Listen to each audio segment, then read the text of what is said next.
What you talking about, Willis? It's Fight Mike! All right, y'all. We back again. You guys know how we do it. What you talking about, Willis? And your man, Fight Mike. Special guest today. One of my friends runs an amazing podcast with UFC legend Pat Miletich, Conspiracy Farm. And you also have another one, don't you, that you do by yourself?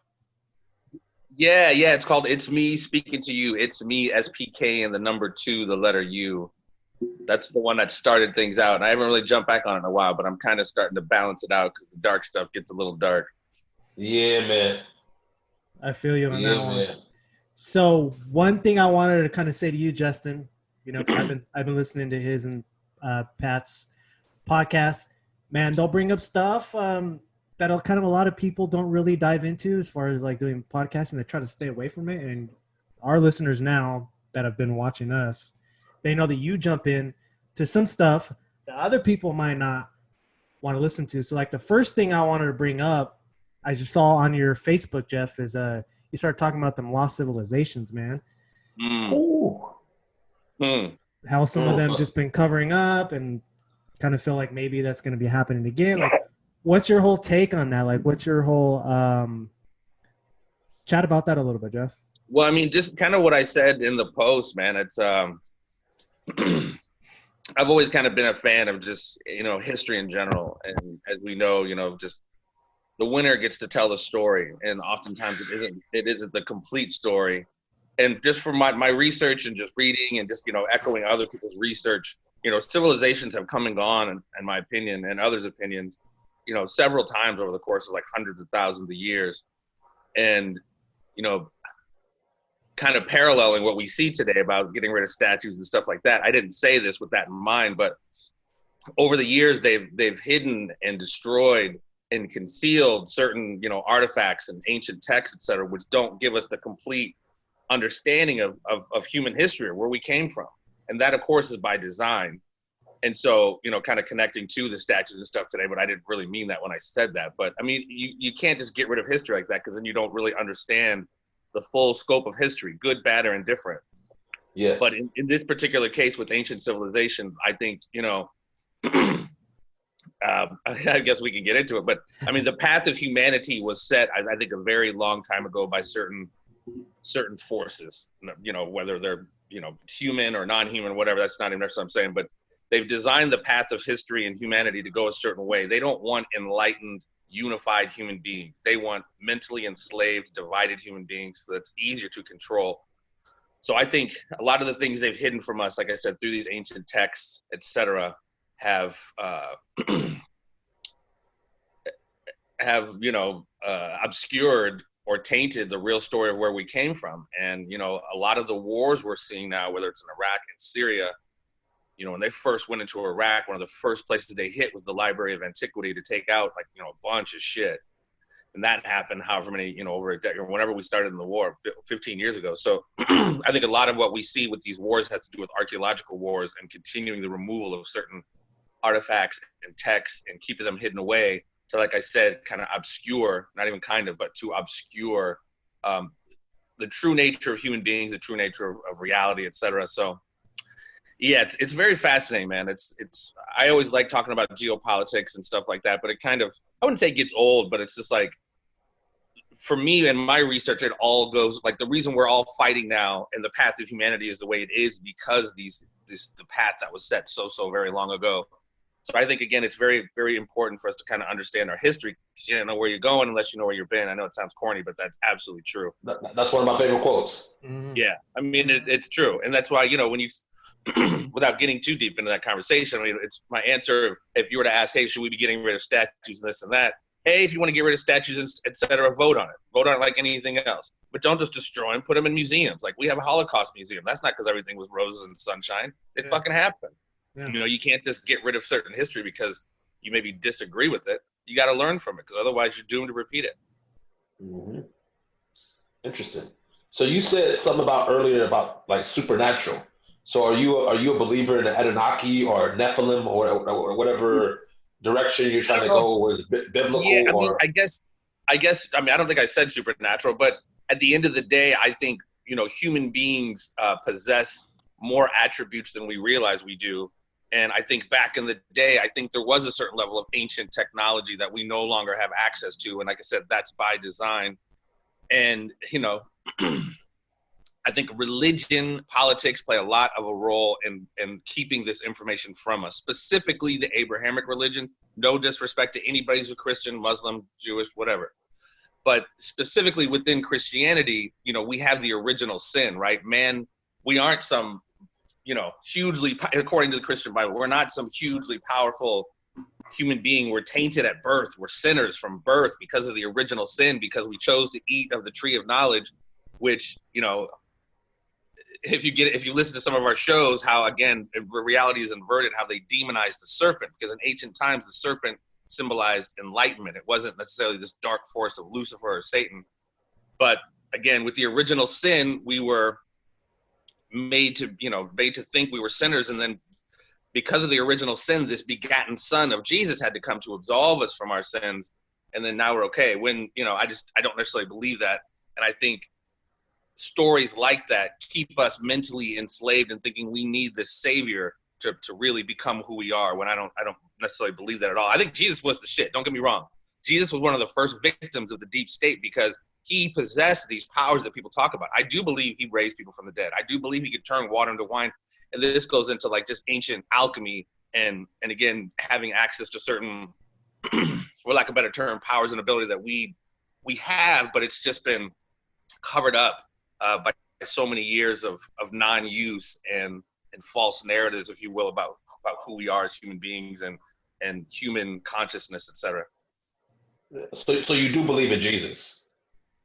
I believe there was a person named Jesus. I don't believe necessarily in the Immaculate Conception or the reason why he came into being. Like I said, I think that story was told to us because, you know, for several reasons, but Jesus was the man. That's why they had to kill him. Anybody and you look at that throughout history, anybody who's tried to enlighten the masses and bring the masses together, whether it's JFK, Martin Luther King, Malcolm X, I mean, you name them, they get rid of them. Because truth, to quote something from JFK, you know, truth oftentimes poses a threat to power, and power oftentimes has to be fought at great risk to oneself. That's why I say Jesus was definitely, you know, I say it almost tongue in cheek, but he was one of the first victims of the deep state. Yeah. So, like, I mean, correct me if I'm wrong. You talked about how the Abrahamic religions, you know, Islam, Christianity, Judaism, you know, all these things biblically, they don't really matter biblically. And what I mean by that is they're not really found in the Bible. The Bible is not about Islam. The Bible is not about Judaism per se, because Judaism was created in the Khazarian Arab Wars, the actual Judaism religion, right? So that came later on. And Christianity, you know, came with the Council of Nicaea, you know, et cetera, et cetera, et cetera, et cetera. The real book is about a people. About what? A group of people, a tribe of people. And that tribe is called Israelites. That's what the whole Bible is literally about, right? No, yeah, I don't know. I mean, I know the Torah. You know, basically the Old Testament is what, you know, Judaism pretty much gets their stuff from. You know, I've read the Bible, but it's been kind of years. But again, it's just those are. I mean, in my opinion, those are more like allegorical stories. Those are kind of like the flood or Noah, like Noah's real name and the real ancient script of whether it's the Epic of Gilgamesh or the Atrahasis. You know, his name in ancient text was Atrahasis. So these are just kind of rehashing, particularly the flood and Noah in the Bible. It's just a retelling of an old story of a real cataclysm that happened, but they're just modern day versions of essentially older tales. Yeah, because a lot of people, until we get a real grasp on biblical precepts, right? The actual religions, you know, that you mentioned earlier, they really have nothing to do with the Bible whatsoever. A lot of it is interpretations that have been taken in parts that have been perverted by man. But in reality... Yeah, I mean, even the first books of the New Testament were written, I mean, I don't have the exact date, but like 20, 30 years after Jesus' death. I don't think any of those... the book of Matthew, Mark, Luke, and John were not written by those individuals. And none of those individuals who wrote those books were contemporaries of Jesus. It's almost like me They're telling a disciples story. of those disciples. Well, it's like me telling a story about like Red Fox, and he's been dead for 20 years. You know what I mean? I can tell the story, but I never kicked it with him. You know what I mean? It's all just kind of anecdotal and pieced together stories from other people. Okay. Very interesting, man. Yeah. What was that? And it's, I mean, again, and not to go too hard on religion, but I mean, it's almost like politics. It's almost like Bruce Lee said about fixed positions and fighting. Religion and politics, it solidifies that which was once fluid. I think religion kind of taints spirituality, because spirituality is basically like be water, my friend. Whereas religion is like, no, it's only this way, or it's only this way. Yeah. And these set fixed positions keep us, again, in another text or another post, it's one thing to have knowledge, but it's another thing to have understanding. Understanding is understanding that you don't necessarily know everything, and there's other shit to learn, as opposed to saying, boom, nope, this is it, and that's the only way to do it. I mean, that's not okay. Right. Yeah. I mean, it might be okay for some. It might be okay for some, but again, like you mentioned the Council of Nicaea. That happened in like, the 4th century or 3rd century BC or AD, where they voted on the deification of Jesus, right? And again, that function is to create this this savior of sorts. But again, religion through, say, your Crusades or your Inquisition. I mean, look at the native people of like Central America or South America. They were indigenous people, pagans, if you will. The Crusades come over, the Inquisition rather comes over the course of a few hundred years and start just annihilating people, killing people for not believing. And look at what you see now in mostly Mexico, Central America now. Most people are Catholic. Yeah. And that's from centuries of killing people, conditioning. I mean, that's why I use the term psyop a lot. And that's why I think religion, politics, all kind of serve that same purpose, to keep us to a certain degree mentally enslaved. Yeah. So the difference, what I was saying earlier, is the difference between, and you said, religion and spirituality. Now, religion has, again, nothing to do with the Bible. Religion is what people use when they use the Bible to use as a power, like a tool of power. Yeah. Right? It has nothing to do with that, because when people actually read the Bible, you'll understand that anybody who committed those travesties are damned. Literally damned. Because it says, if you lead people into captivity, you shall go into captivity. These are verses that are not told biblically. Right. Well, and then I'm sorry, not biblically. They're not told societally. They're not told in your churches. Yeah. These verses are ignored. Yeah. Well, and you got books that were, voted on. There's certain books that are missing. The Book of Enoch, the Book of Ruth. Yes. I mean, there's certain books that. Yeah, I mean, you get into the Dead Sea Scrolls. I mean, it's almost one of those, like I said, history is written by the winners. So anything that kind of contradicts a certain narrative, no, we can't have that. No, we can't have that. I mean, we're seeing it today with, I mean, not to get too deep into it, but any kind of official narrative like COVID. Hey, you get deep, bro. Hey, man. hey, no, because and again, you're talking about so the Apocrypha. Apocrypha in Greek means what? Would you say Apocrypha? Yeah, Apocrypha. You know the Apocrypha, the books that they took out of the Bible? Oh, right. In Greek, Apocrypha means to hide. They literally hid those books you're talking about. They hid those books so people won't read them, so they do not get that type of understanding. Because when you read books like Obadiah, when you read Book of Enoch, when you read the Book of Maccabees, so I don't know if anybody's ever read, all listeners out there, go look up Second Maccabees. Second Maccabees breaks down the process of institutionalized racism. How do you spell that, Maccabees? Maccabees, I think. I don't know, something like that. The Second Maccabees. It breaks down slavery and how to overcome it. That's why they took it out of the Bible. Mm. I've never heard that term before, but yeah, that's what's up. Yeah, so this is stuff that people, again, because we're not taught this from a very young age. And I had to sit down and read it like, what the hell? So they forced us to eat pork? They would enslave people and then force the people to eat pork. And if you did not, they would fillet you. Yeah. Yeah. Who does that sound like? That happened here. That happened in Rome. That happened in Greece. That happened all over the place. Yeah. Without a doubt. Yeah, there's been. I mean, you get into world conquest and all the shit that's been done in the name of religion. It's just like it's almost like like Antifa are supposedly against fascists but behave like fascists. You know what I mean? Like religion is supposed to be this religion, and I don't mean again. Most of my family's Christian and stuff, but it's like Christians and throughout my history, they're brainwashed. Well, no, I'm just saying their behavior doesn't match. Their behavior doesn't match. The text is supposed to be, this compassionate, forgiving people because, that's what the Lord says. But some of the Christians or religious people in general, some of the most judgmental motherfuckers I've ever met. Let me add in on this really quick that we're saying this. So I grew up in a Christian church. I went to Sunday school like every Sunday from like 9 to like 12 years old. From like 9 years old to 12 years old, right? My dad had like 6 sisters, 5 brothers.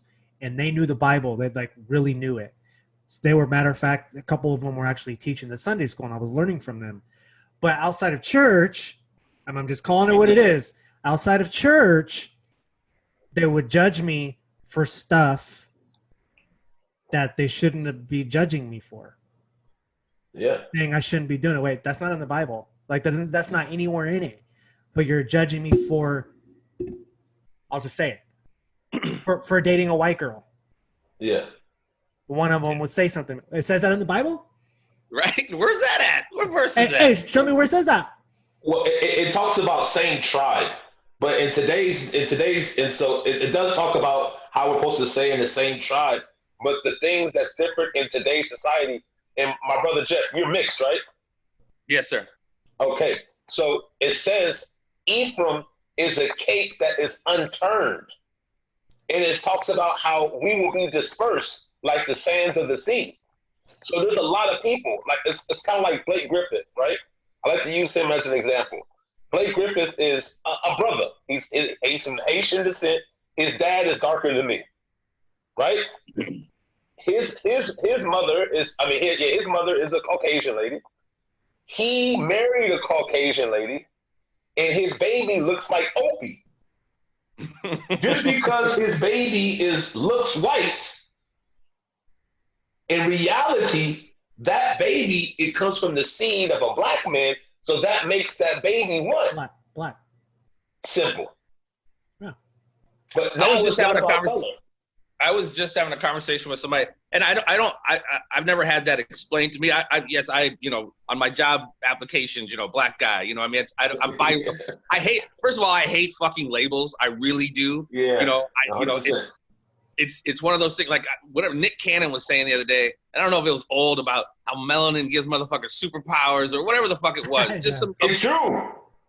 It's not fucking true, dude. It's not true. The only reason, this is anthropological or whatever you want to call it. We all have the same number of melanocytes. The only reason why black people or people of color have more melanin is because of the years of their living in this certain equatorial climate, or living in Africa, or living in areas where you need more melanin. That doesn't necessarily afford us some level of, it's just basically a result of biology.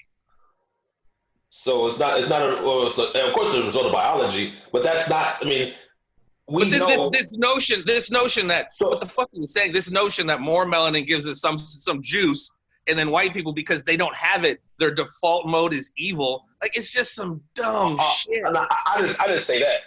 No, that's what he said. That's what he said. That. But I know, I think back to you, because the actual code of melanin is actually, it is resistant. I did do a big study about this. It's resistant to nuclear blast or whatever the fuck is this? Gamma rays. There you go. Resistant to gamma rays. Melanin is resistant to gamma rays, and that's something that you can go look up. Anybody right now, go look up yourself. It is what it is. I don't know about gamma rays, but I know definitely skin cancer happens less in the black community simply because they're more resistant. The vitamin D, it just doesn't penetrate, or the ultraviolet rays. I think you're talking about that too. Sun. Yeah. Whatever. Again, it becomes one of those, like, we are so extremely tribal. We will find certain reasons to be like, our tribe's better than this tribe and this. But at the end of the day, it's like, come on, man, we're all fucking stardust. Not to get too, hippie about it, but it's like we allow our tribes to divide us way more than we should, man. And that's not to say don't have faith and don't have pride in your tribe, but unfortunately we use these tribes to again keep us divided. And the powers that be, the social engineers, they know that. When we talk about MK Ultra all the time. They've learned from World War II. They've learned to not only MK Ultra individuals, they now know how to introduce MK Ultra masses of people, countries, planets, if you will. We're seeing it play out right now. Divide and conquer has been an ancient military tactic forever, and it works so well because they know us so well because they know we are so extremely tribal. And they've been at this process since they took over. So my question to you is you said tribalism, right? We all are part of tribalism, but the most, I would say, not hectic, the word is volatile group there is quote unquote black people, right? And the what is group? Volatile and not united because every time we get united, either we fight each other because some type of co-intel pro or our shit gets burned down. And that's a great term you brought up because a lot of people localize COINTELPRO with just like the black community, the Black Panthers, J. Edgar Hoover fearing a black messiah rising in the black community. That's why they took out but that'll happen anywhere. Anywhere. There was, extrapolating to a larger geopolitical, there was this cat named Zbigniew Brzezinski who wrote this book called The Grand Chessboard. And in the beginning of The Grand Chessboard, he was the former national security advisor for, I think it was Jimmy Carter. He wrote in his book that the function of the United States of America and building their military is to never allow any kind of superpower to rise in Eurasia, the whole continent. I know it's not a continent, but Europe, Asia, and essentially Africa too. And you look at what's happened, whether it's Iran, Syria, all these places that don't want central banks, all these people that are saying, fuck you, you can't have our oil. Look at Patrice Lumumba and Zaire back in the day. They would not allow anybody or any country to rise in these areas because it's almost like the same thing of COINTELPRO. We don't want any kind of black messiah or any kind of challenging power to American hegemony. And that's what we've seen throughout fucking history. Yeah. So what's your opinion on the byword of black? The what? So, black is a byword. Black doesn't really, like a byword, like something that is not true in character. So like your skin is literally brown. My skin is literally brown. So the word doesn't even identify who we truly are. Right. So my question is, in your opinion, what is the true tribe that we originate from? Black people? Black people. I like to put it in quotations. Shit, man. I mean, I don't know. I mean, the whole out of Africa stuff, like everybody's African. I've read, a lot of that information. Honestly, when it comes,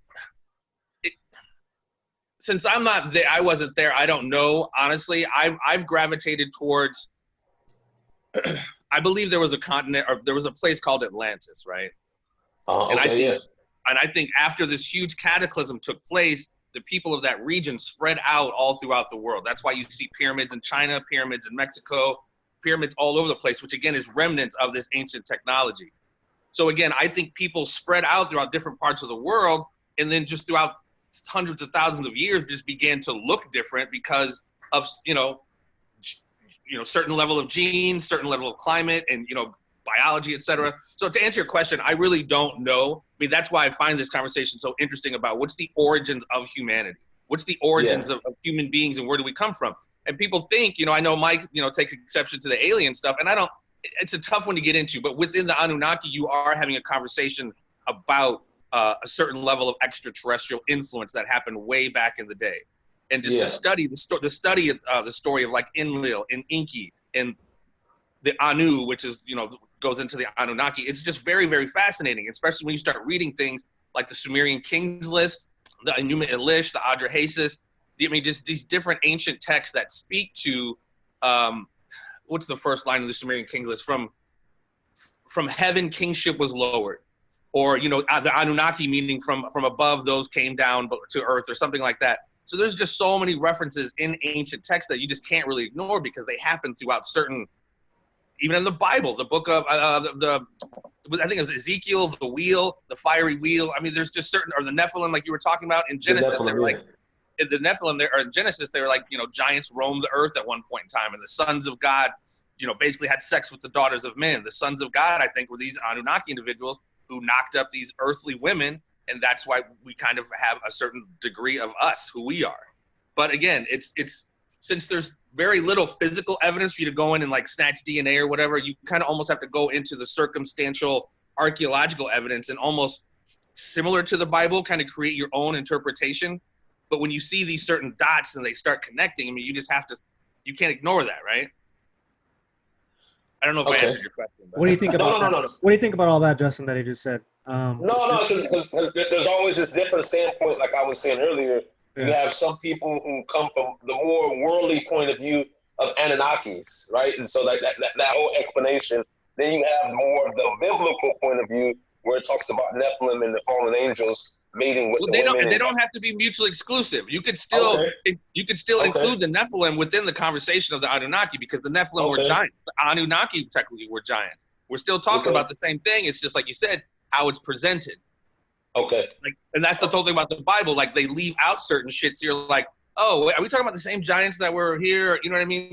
When you don't get that full story, like I was saying, there's too many gaps that have to be filled.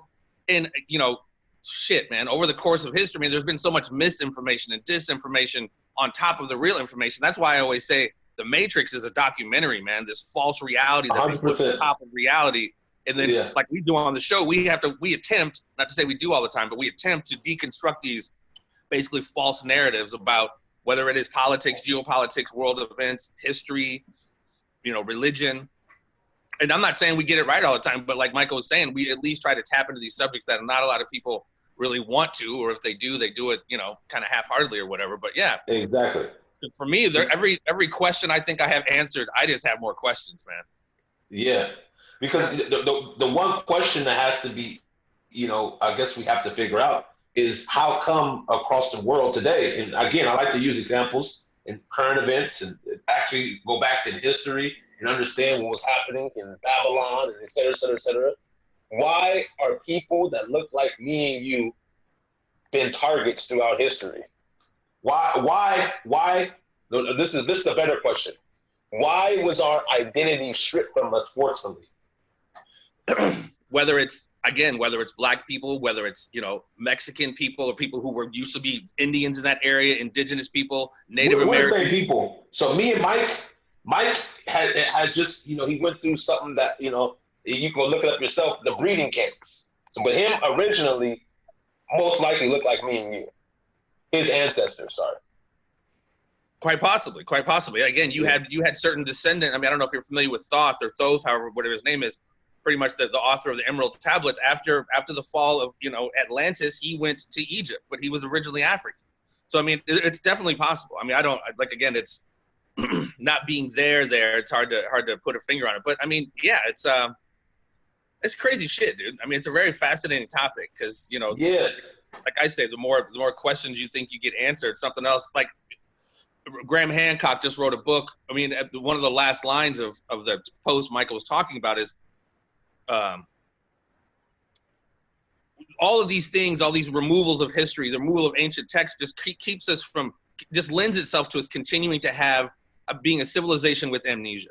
What you're talking about black folk, I don't think what you were talking about is the removal of history, the removal of languages. I don't think that's just endemic to just black people. Yes, it absolutely happened. Like I was going to say, Native Americans, just different tribes throughout history have had their real history obscured.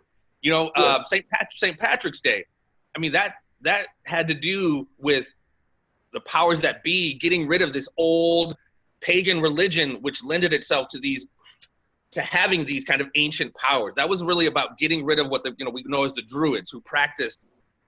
Anyway, it's just So you're talking about St. Patrick's Day that happened in Ireland with the Twa Pygmies, right?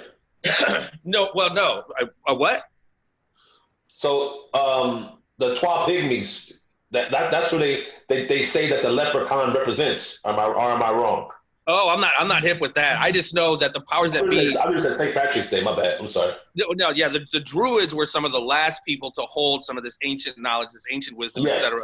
And so the powers that be had to come in and get rid of those. That's why when you see images of it, or statues, you see St. Patrick, who really wasn't a saint. I forget his real name, but No, he's a murderer. You see snakes, you see reptiles fleeing the island. There's no reptiles on the island of Ireland. You know what I mean? Snakes aren't native to that area. What that represents is, like I was saying, the people who, because the serpent symbolized something very different in ancient times. So what he was doing was kicking out the ancient serpent religion, is what that really symbolized. So when people go out and get hammered and get all fucked up on St. Patrick's Day, you're really celebrating a murder and someone who was essential for helping to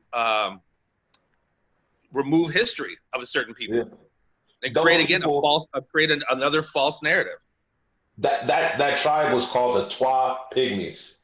That wasn't him. That was so that's something that I had to write a paper on that, on the Twa Pygmies and St. Patrick's Day and all that shit. I don't know. But right? Yeah, interesting. But again, your question of like why specifically black people, I mean, I can't really answer it specifically why to them, but I know, like I said from the beginning, the powers that be, the engineers of society, the Illuminati, whatever you want to call them, they have set a path for humanity that keeps us divided and enslaved mentally. That's what I said from the beginning. They don't want us knowing our true history. They don't want us coming together. They need us fighting. And they need us, again, mentally enslaved and as Bruce said, solidifying that which was once fluid. Yeah, because one of my main, theories is, once people understand that we all these countries like Africa, like I say this almost every show, Africa is named after a Roman man, Scipio Africanus. Like, America, we know Amerigo Vespucci. Mexico is a made-up name. Puerto Rico, the port of something, I forget the name. But all this stuff is made up.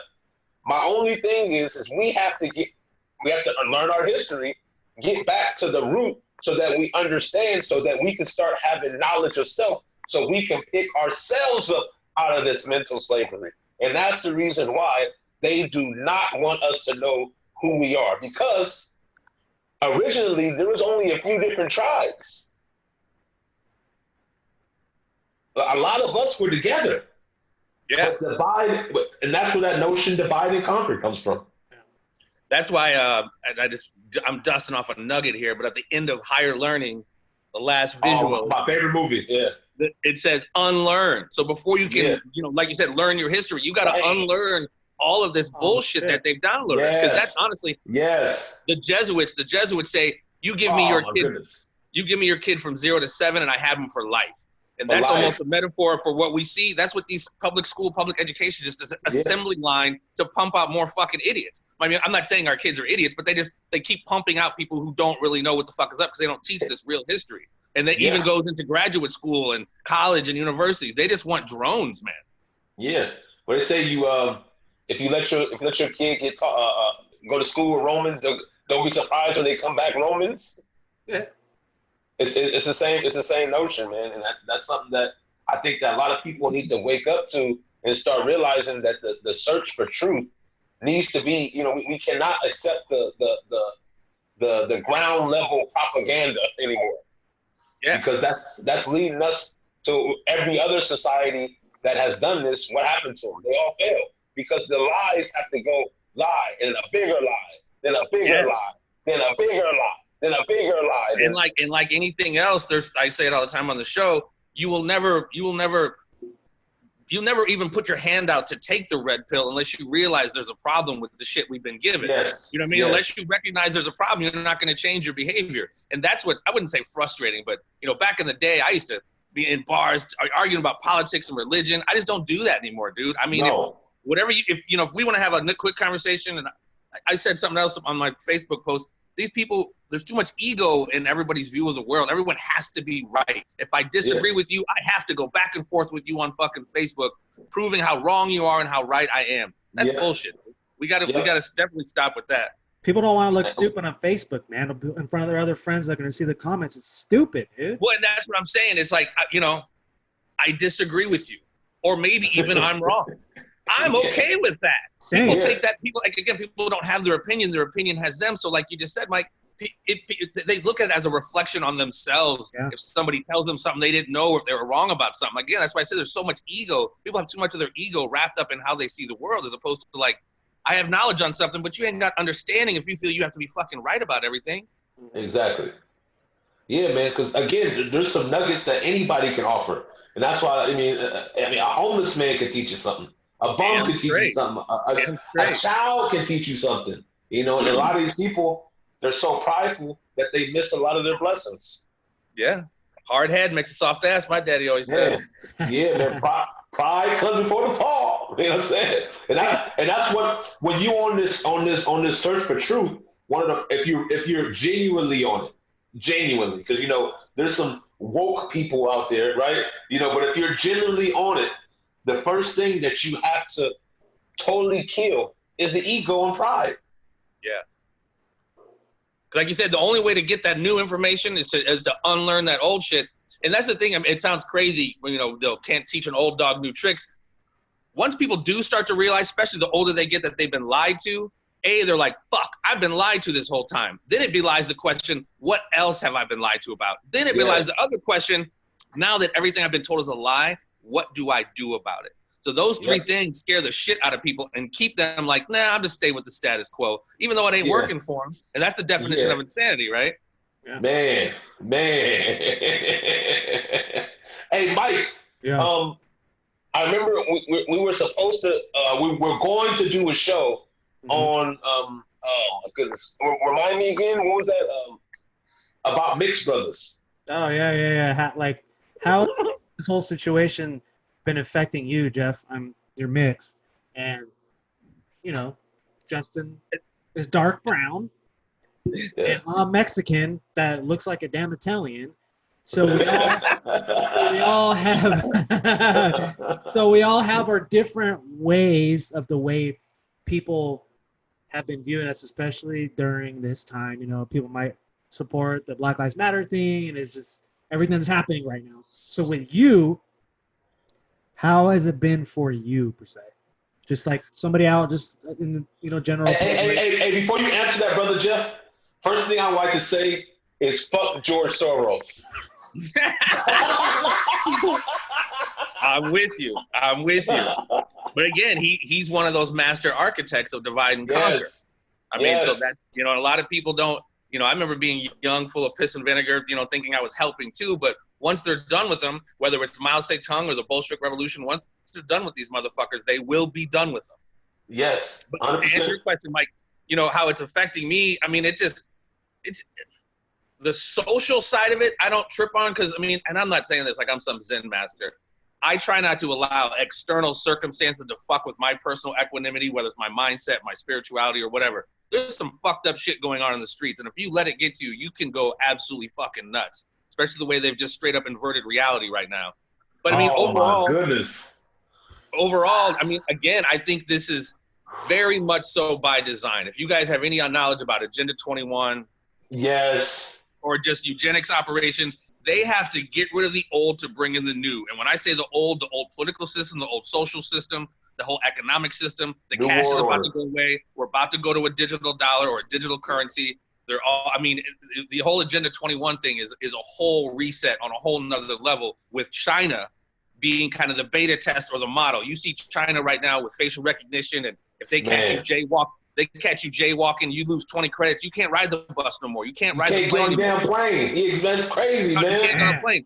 So that social credit system, what happens if you don't have a fucking mask on or you don't get this vaccine? Nope, you can't come in this store. You can't come to school. You can't come to this baseball game. It's the beginning of this social credit system. And again, we're all so busy fucking virtue signaling. And, like I say, Ralphie Wiggum, I'm helping everyone. And I'm not saying COVID ain't real and none of that. I'm not the dipshit to say that. But with 99.7% survival rate, we didn't do this with tuberculosis. We haven't done this in previous years with flu or whatever. But they shut down a fucking whole global economy. Millions out of work. Man. Yeah. Millions of small businesses gone. Suicides in certain places surpassing COVID deaths. It's absolutely through the roof. So my larger point is, this is all by design. And we haven't even reached the midpoint of it yet. We haven't even gotten to the political clashes, the Civil War II. Now that free money's gone, give it about 6 weeks when people's bellies start emptying out and you see people knocking over these grocery stores in the bank. Bam! It's going to this is going to happen. And that's what I was just saying. I was just saying to my girl, I was just saying to my girl, it's not a matter, like before, I mean, I've studied this for a long time, and I'm like, man, I wonder if this kind of shit can go down. But it's not a matter of if anymore. It's a matter of when. I talk about this documentary all the time on our show, man. It's called Genocide, Worse Than War. Whether it's Darfur, whether it's the Sudan, whether it's Rwanda, whether it's Cambodia, genocide does not happen overnight. It takes years to get people thinking a certain way. And you see it. I heard it in 2016 when Trump got elected. Man, these people aren't even human. These Trump people are subhuman. And now you talk about the Black Lives Matter and people with the protests. You got the other side saying, oh, look at these fucking animals in the streets. Anytime you start hearing language about people aren't human, that's laying the seeds for civil war and genocide. Because 100%. in order for you to do what you have to do, what you think you have to do to take out your enemy, you can no longer see them as a human being. That's exactly what happened in Rwanda. Rwanda people were turning on the person the day before was their neighbors, and the next day they're raping their fucking wife and cutting them up with a machete. None of this happens overnight. This is all social engineering, and again, too many people are falling for it, and they're playing fucking checkers when the game is chess, man. Chess, man. High level chess. And so me, I'm a believer in the mark of the beast, right? Because I'm a biblical scholar and a biblical 100%, right? So I believe in the mark of the beast. Now, when we're talking about the mark of the beast with these masks, is that not social engineering towards that whole movement of you have to get this?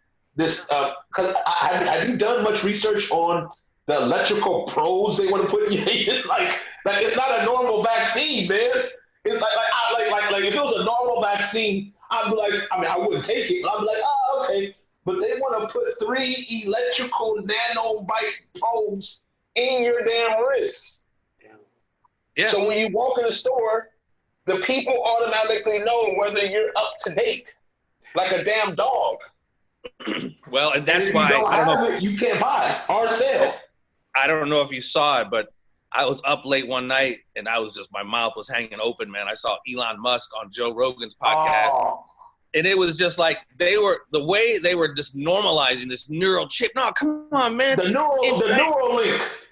Yeah, the neural link. He's like, no, man, it's a little insta-hammer thing we put in your head. If you're a paraplegic, you can walk. If you're an Alzheimer's patient, you can have your memories back. They sell it for all these benefits. But it's almost like the digital dollar, the digital wallet we're going to have. Not only that's not a one-way street. They can put money in and they can put money out. The digital, your Neuralink, they can put shit in there and they can pull shit out. I mean, but how they were selling it, because again, this is all the chess game of eugenics, a technocracy leading to a transhumanist authoritarian state where they mix and meld human beings with machines. That's why Elon Musk was like, well, we're already almost machines, man. We have phones. Motherfucker, I can put my phone down. Yeah. You talk about implanting something in my head that I can't just pull out or leave at home. No, man. This is next level Buck Rogers shit. Again, going back to even I mean, this is our, what was it? Terminator. Like, I believe in predictive programming. They almost have to tell you what they're going to do, whether it's because that's how they do it. We look at things moment to moment. They look at, like, again, a chess game 10, 20 years out. That's why I've said they're not really coming after us anymore. They're coming after our fucking kids, dude. They're weaponizing our kids even against us. But again, movies like Terminator, they normalize, or they attempt to normalize this transhumanist Skynet world. I mean, you see Elon Musk, what is it, the Skylink? I mean, it's crazy. But again, they're trying to just normalize all this shit, create more and more distance between. I mean, you know how it is, man. Who do you really call anymore? Everything is text. Like, I don't want to call and actually talk to. They're creating more and more distance between human beings to the point where they even, man, I fucking hate other people. You know what I mean? To the point where it's like humans become assholes and then the machines are the shit. Like, yeah, man, I want my, pet robot or whatever. He understands me, or, you know what I mean? They're just normalizing. They're normalizing this relationship, or this meld of this relationship. Speaking of those robots, they're getting those robots in through the sex industry, like everything else. Yes, exactly. But again, it's almost like genocide. Like I'm saying, it's a slow conditioning. It doesn't take place over the night. It's that whole boiling frog, or what's that line? It's easier to lie to somebody than convince that they've been lied to. Yeah. But the whole mask thing, do you see that that was their conditioning aspect of the whole shit in the wrist? Yeah, that's the beginning. I mean, again, it happens in phases because the mask has nothing to do with COVID. Man. It has to do with compliance. Who's complying? And that's what it is, whether it's the vaccine or whether it's the mark of the beast. years ago, people were putting chips in their hand to swipe the vending machine or to get a VIP spot at the club. You know what I mean? Like, that's why they say it's this Buck Rogers shit where it's like they sell it as like, man, look how efficient all this is or how cool this is. I don't even have to, whatever, these supposed conveniences that these things bring. It's a slippery slope, dude. And, it's it goes to a bad place. They're sitting back like, it's getting so bad.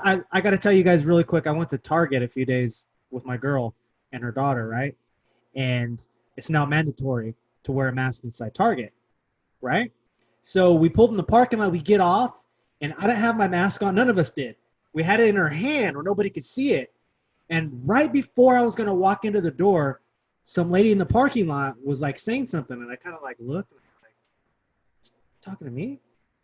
I kind of kept walking, and I look again, and she was like pointing at me, and she had her mask on while she's in her car, and she rolled down her window and drove off and said some mask. Karen, so I'm Karen. Where's your mask? Bro, that did not do nothing for her, bro. She was leaving, and she was so concerned that we didn't have our mask on before we walked in. Listen, so Walmart, I think, Walmart a week or two ago, they're like, you got to wear a mask. And then like a few days later, they're like, all right, we want you to wear a mask, but we're not going to make our employees be the mask police or whatever. I'm telling you what, I don't wear them. I mean, I don't go walk. If I was around you guys, I'd be like, hey, what's up? I even give you a pound. If I'm around a 67-year-old person, I'm not going to go walking around them because I know they're more susceptible to this shit. Yeah. I don't give a fuck if you pull your camera out and tape me. I don't give a fuck if you call me everything but the son of God. I don't care what dirty looks you have. I do not give a fuck. I'm going to keep shopping.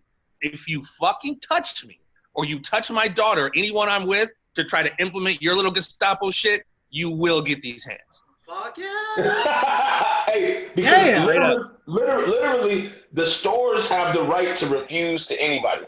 Right? That's just a law of industry. But right. Legally, they cannot force, and nobody can force you to wear a mask. Even if you fly on an airplane, if you says medically I can't wear a mask. Right. These we had a senator on. These are orders. They're not laws. Like, hey, so if the cop comes, like you show me in the code what law I'm breaking. I get you would prefer XYZ. I would prefer to have a fucking $1 million and be smashing on, name the fucking hot chick all the time. But that ain't fucking happening. Yeah. But it's like, again, it's and that's why I keep saying, man, whether it's, we're hearing about this hydroxychloroquine, whether it's my thing is what you are going to see as far as lawsuits that come from this, from the medical industry, from stores who refuse service or XYZ, the lawsuits are going to fucking fly. You got patients not being able to get hydroxychloroquine as a treatment, even though it works. You have, as we've heard, financial incentivizations for positive COVID tests, how many people are put on ventilators, how many deaths there are. When that fucking shit comes out and, 80% of false positives, people getting positive results for tests that they never even took, telling you, lawsuits are going to fly from this. Was it Ghana or Nigeria? I think I went over with Mike where he was testing motor oil. He was testing papayas and motor oil. Yeah, dude. It's a scam. You know what I'm saying? Like, so it's one of those things where I think when people really wake up and see that they've been had once again, you're going to have 95% of them that do nothing. Go right back to la la la la la la and act like nothing even happened. Exactly. Those people are literally dangerous to humanity. Yes. I've said it all the time on the show, even before this. People's ignorance, which I don't mean there's a pejorative term, but people's lack of information or being uninformed, that's what ignorance is. It can be very dangerous. And that's what you're seeing now with fucking snitch line. You have people snitching on people who won't close their business. That's old straight fucking Commissar Bolshevik revolution, communist insurgency type shit, dude. I mean, people having to make the choice. Certain states are releasing prisoners, but yet they're also arresting people for opening their business or fining them like $50,000, $60,000. I mean, again, the inversion of reality is almost fucking complete to the point where, wow, you're letting out prisoners, but you're arresting people who choose to continue to make a living because, like I said, suicide's through the roof. The die has been cast. Like Michael was saying, it's a wrap as far as, The shit's about to hit the fan because these businesses aren't coming back. The jobs that you thought you had, you can't go back to that job. So in 6-8 weeks now that free money's gone, what the fuck are you going to do when you can't find a job that, will hire your ass? Or like I said, the jobs you had are gone. Majority of businesses, as we've seen, that have been closed, no small businesses have money to float month to month to month without being open, or even 25% capacity or 50% capacity. You can't pay the fucking bills with that. And they know that. While literally the oligarchs and the banks and the corporations literally are handed trillions, we have to vote on if we get 1,200. Yeah, man, it's just sad, man. Dude. And instead of putting all this propaganda forth about I go and get tested and do this, how come they don't teach people just to eat right? Right. To get your immune system in the right place. Yeah, exactly. No, that's what your immune system is for. You know what I mean? To fight these type of things. Well, and that kind of goes into our. There's no money. There's no money in the cure. There's only money in treatment. There's no money in us being together. There's only money in juice and dividing us. I mean, all of this shit. Self-sustaining. They don't want you self-sustaining. That's why in the beginning they're like banning seeds, selling seeds. Why can't I fucking grow a garden? Oh, you want me to buy your processed shit with pesticides and glyphosate or whatever that shit. Yeah, again, so all the moms and pops places are closed, but Walmart's open. Exactly. Yes. Home Depot's open. You're going to jail if you open your spot with maybe 10 people in it, but it's okay to go protest. You're not going to catch shit if you go protest. It's crazy, man. It's one of those things where the hypocrisy is starting to become very apparent. And in today's society, and it says, again, I will go back to the book a little bit. In the last days, you'll start seeing where good is called evil and evil is called good. Exactly. That's what we're seeing today. Well, and that if anybody want to go check out one of our interviews we did with this cat named Matt LaCroix, he talks basically about that and what he calls the eagle versus the serpent, and it kind of gets into what I was saying about how the symbol of the reptile or the serpent we look upon as satanic and this and that, and the eagle is this benevolent, free flying. But when you look, and I'm not dissing America or any of that shit, but when you look at the standard of Rome, when you look at certain standards throughout history that have been symbolized by the eagle, war, death, and some serious shit has followed. Yep. You look at the flag. You look at the Mexican flag. What do you see on a Mexican flag? You see an eagle taking out a serpent. Yep. So the serpent was a medical back in the day. It symbolized the medical industry, and the eagle, again, biblically, go to Deuteronomy 28. It breaks down the eagle is not good. So I didn't know that. I haven't seen it. I haven't seen that in the Bible, but yeah, I'll check that out. Deuteronomy 28. It talks about the eagle preying, oppressing people, right? And so again, the eagle is not a good symbol, and it's in Rome, America. All the colonizer places are places that have been colonized. Right. Yes. And you go back to, like I said, one of the original sibling rivalries between Enlil and Enki. Enlil, who was the Illuminati, the one who humanity to be enslaved, he was symbolized by the eagle. Whereas Enki, who was the master geneticist, who they say helped make us who we are, he was symbolized by the serpent. But yeah, I mean, there's a lot to be, again, we all want this kind of shortcut to thinking, this fast food version of history. You want to watch the news for 30 minutes and swear you're informed. Dude, I've been chewing on this kind of shit for fucking probably 30 years. And like I said, every answer I think I got more questions. So it's like, there's so much to this shit you got to unpack, because you can't, the narratives they give you, the surface level narratives, don't even begin to scratch the surface of what's really going on. It's just there to misinform you and disinform you. Yeah. Very interesting. Anything, you got anything, Mike? I know we went deep into this, but I wanted to see who you think is going to win that Khabib and Gaethje fight. I know it's like a completely different topic, man, but we can keep we got to get into fighting. We got a few seconds of fight to talk about a fight. Now, with Khabib and Gaethje might be the worst stylistic matchup for Khabib because of the fact that he's wild, he's reckless, and he can wrestle. Yeah. Right? He's had times where in the late 4th, 5th round where he kind of looks like he's gassed a little bit. But he's one of those warrior mindset guys that just that just goes through it. When you're going with Khabib, I don't give a damn how much of a warrior mindset you have. In the 4th or 5th round, if you lose any steam, he's going to control you. So my thing is, it all depends on where and how. So if Gaethje comes out and fights like he did Ferguson, it's going to be a tough night for Khabib, right? Because of the striking aspect. And I think that Gaethje is light years ahead of Khabib in striking. Mm-hmm. Light years, right? But the whole wrestling aspect, it might be the total opposite. I think that's going to be the deciding factor. I think Khabib, yes. He's so next level. But, I mean, I wouldn't say Gaethje is unproven, but he's one of those sleepers, man. He hasn't had too many wars yet, so he can establish that elite level fighter. I mean, he is on that level, but, you know, he hasn't fought enough. I think he just hasn't fought enough of those cats who really can help establish him as that next level dude. I'm not sleeping on him whatsoever because, you know, all of these guys had to take out a few monsters before they hit that next level. And I can see him doing it, man.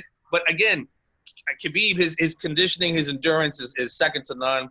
You know, like anything, though, you could have all the physical attributes in the world. What's his mindset like? What's his psychology like, especially with his father passing away?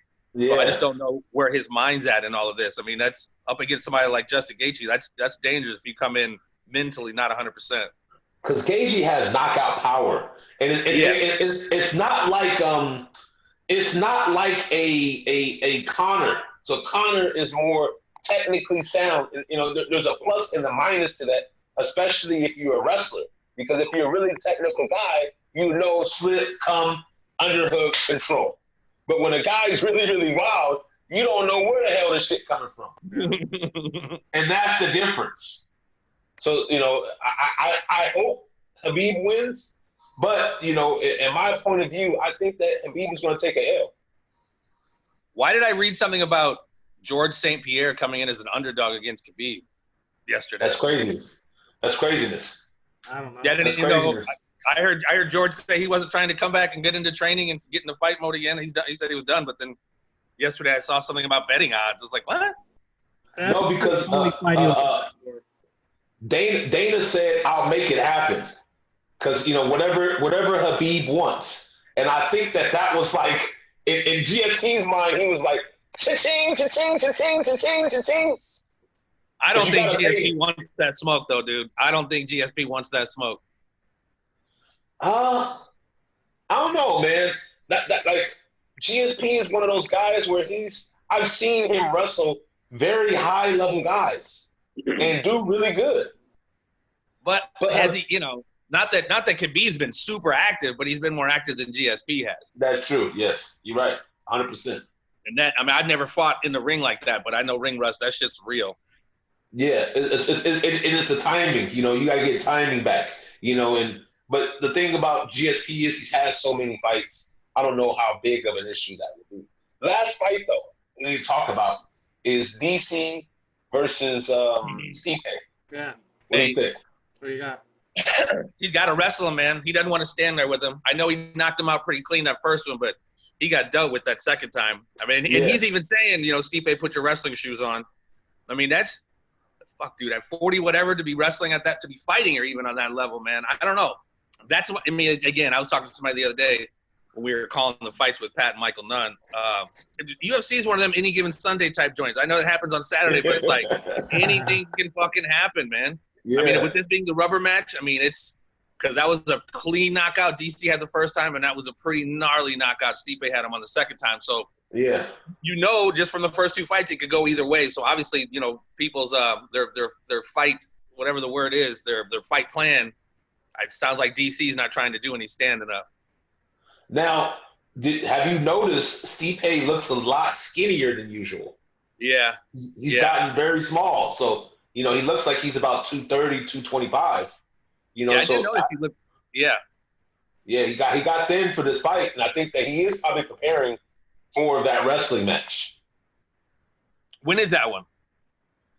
I think August something. I don't know. You look it up. Soon. It's coming up. It's coming. I think it is August. Yeah, I miss the good fight nights, man. I know. Hey, so who do you got, Mike? I think DC is gonna take it, bro. August 15th. Oh man, that's 2 weeks. 2.5. Yeah, Who you got? Who you got, Jeff? I got DC, man. Man. Who you got? Who you got, Big Pretty? Ooh. Hey, well, how, Mike? Okay, yeah, there you go. I'll answer that first. Unanimous decision. I think he's just gonna mix up boxing with more wrestling. I'm kind of just Stipe's not gonna give up though, but I think he's just gonna win on points. Yeah. I'm gonna have to give it to DC as well, but I think that this is gonna be he's gonna have to be really willing and able to go 5 terrible rounds. Yeah. Yes. I think this will be terrible. You know, and I think that, you know, I'm thinking probably like some, you know, 49-48, you know, something like that. Like it's gonna be a very close fight, but you know, I hope DC wins. And I think the takedowns are going to be not that DC's going to take him down and let him up, but I think he's going to have a lot of success with the takedowns, and I think that's going to be the deciding factor as far as on the scorecard. Yeah. Because DC's been fighting so long, and Stipe has fought him so many times. In that first fight, Stipe actually got up, and Stipe was bigger at that time, right? Mm-hmm. So I think that him being smaller, his mobility might be up. So that's the only reason I'm thinking that the fight is going to be a lot closer than people think it is. So, like, yeah, I'm going to take that back. I'm going to say this is a heads-up fight for me. This is a heads-up fight. What, again, it's one of those, it's almost, you know, like Cowboy Cerrone, or like he's always notorious for that. Like, which fighter, like, who shows up? Like, is the killer DC showing up? You know what I mean? It's like, it depends on what fighter shows up. I mean, they all are fucking badasses and can take each other out, but it's like, and I know they both want it, but again, I mean, I think with every fight and every fighter is different. It's like who shows up, who wants it the most, who's got the best fight plan. Exactly. Hey, before we let you go, Jeff, let everybody know where they can go visit you on Instagram, your YouTube, et cetera, et cetera, et cetera. Yeah, theconspiracyfarm.com. That's our website. On Twitter, I'm Jeffery Wilson, JFFERY. Instagram, JMichaelWill, @JMichaelWill. If you want to check out my It's Me Speaking to You, I haven't really done many episodes on that, but that was more MMA. I've, you know, talked to Pat, Stephen Wonderboy Thompson, you know, Boss Rutan, Randy Couture, some professional wrestlers. I'm a big professional wrestling fan, so I got Kamala, Hacksaw Jim Duggan, you know, some actors, Turbo from Breakin', Timac from The Last Dragon. So if you want to check that out, yeah, boy, It's Me Speaking to You. It's me, SBK, and the number 2, the letter U. Right now, it's pretty much just on YouTube. But yeah, man, I appreciate you guys fucking with me, man, asking me to come on. Michael, we've been talking about getting on for a minute, so I appreciate you guys asking me on. Yeah, man. Thank you guys for tuning in, and thank you, Jeff, for being here. Thank you for tuning in for what you talk about, Willis, with Fight Mike. Yeah. And don't forget to like, share, and comment. And subscribe. And subscribe, yes! The key one, bro. Hey, thanks, Jeff, man. Appreciate it. All right, dude. Have a good one, guys.